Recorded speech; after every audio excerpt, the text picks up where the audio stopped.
Hey everybody, welcome to Obscurities in Miniatures. And today I wanted to quickly take a look at some of the really cool stuff that Avatars of War have been putting out. I don't get to focus on their models on a monthly basis, maybe, but with the slew of barbarian and kind of wild, savage type models they've been putting out, I had to. I had to. So check this sucker out. They put together a great looking barbarian lord here. I saw this guy. I was like, oh man, that is a great. If you want any type of Conan style, sword swinging, Schwarzenegger inspired looking guy in a Hero Quest type pose, I don't think you can get much better than this. This is super zoomed in, and this is on my old Frozen Sonic Mini, and I'm sure if you have a better printer, you can really get great results. But, from a distance, it gets the job done. But that wasn't actually what I wanted to really talk about. What I wanted to talk about was one of the most obscure references I think I have seen in tabletop printing yet, and that is this barbarian right here. This is based on an old video game, and I did break one of his daggers, and those daggers were a major clue. I don't know if everybody out there is familiar with it. I'll admit it. I was a hardcore gaming junkie. I mean, I would never call myself a quote-unquote gamer just for the stigmatization that it seems to bring with it these days.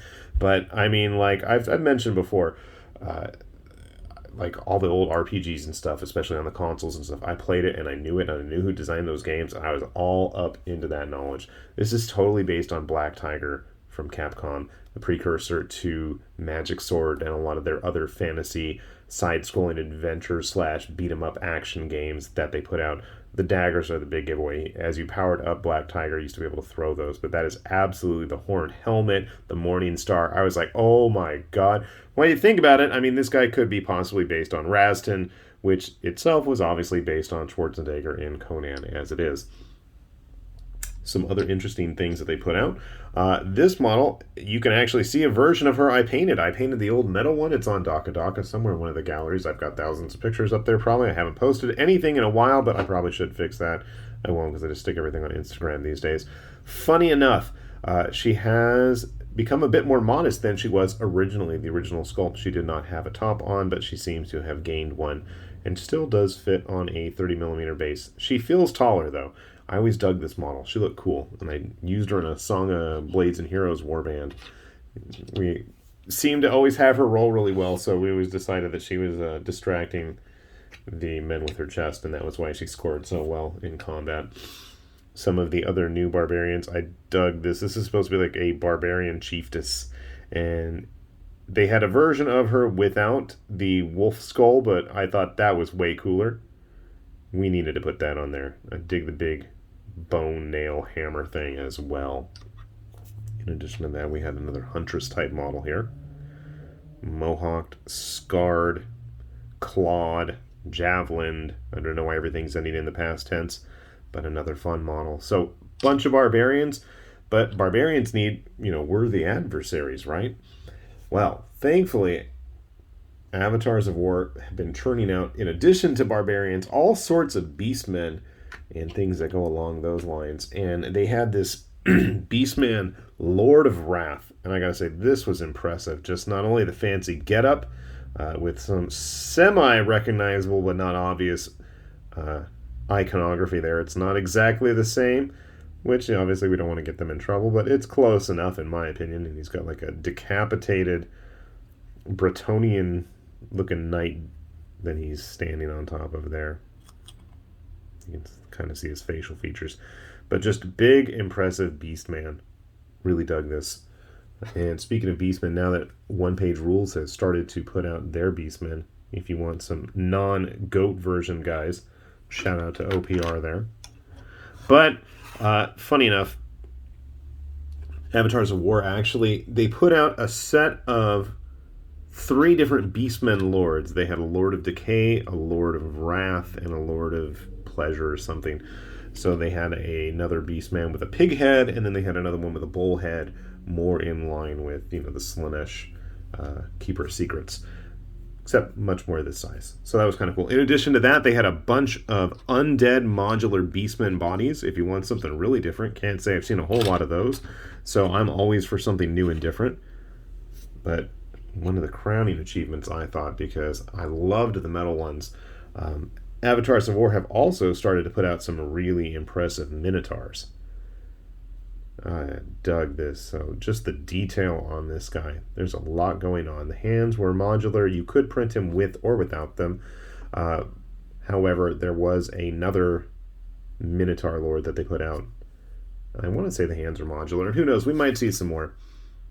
But just overall, really well executed sculpts. All the pre-supports were great. Just you get a nice looking model for a relatively decent price too, which is always a plus. We don't want to break the bank on this stuff. And some of us support way too many Patreons. We already do. No, we do okay. We are very selective. We as in my royal we self. But yeah, I'm very picky about what I back. But Avatars of War is one of those ones that it's basically just an insta-bag for me, and I just look forward to seeing whatever is going to be waiting for me that week, month, whatever the case may be. We'll put a link down below. A lot of this stuff is available as printed options as well, so you can take a look there. They have the STL files both on my mini factory and their webpage, which I'll put links to for both down at the bottom under the description as well. So hopefully, if you guys haven't had a chance, do take a look at their stuff. Their STL offerings, I gotta say, are quite impressive. But then again, I've been a big fan of Avatars of War going way back to when they first did the old Indiegogo dwarf campaign. So it's been a few years, definitely been a few years, but they continue to just put out some really sharp, excellent quality models. And if you dig old school fantasy themes and vibes like this, I gotta say, I don't think there's a whole lot that you're gonna be disappointed with. I guess my biggest disappointment is the fact that there's just not enough. And that's a cheesy one, but it's the truth. Most months, it's like a teaser and I want more. And I also want to see Felix get back to sculpting some lizard stuff. He had some great lizard men way back in the day when he was doing those. And I would love to see some more. Hint, hint, nudge, nudge, wink, wink. So if you guys haven't had a chance, like I said, we'll have those links down below. Do take a look, and hopefully there is going to be something there that gets your creative energies flowing and vibing. I'm almost hoping that maybe down the line we will see a bunch of other heroes that quite possibly look like they could be posing on the box of famous fantasy board games. That would be kind of cool to see. But all I know is, one way or the other, I'm going to be happy with whatever fun stuff they put out. So, with that said, this has been High Lord Tamberlane with Obscurities and Miniatures, saying thanks for watching, and we will see you back here soon. Bye-bye.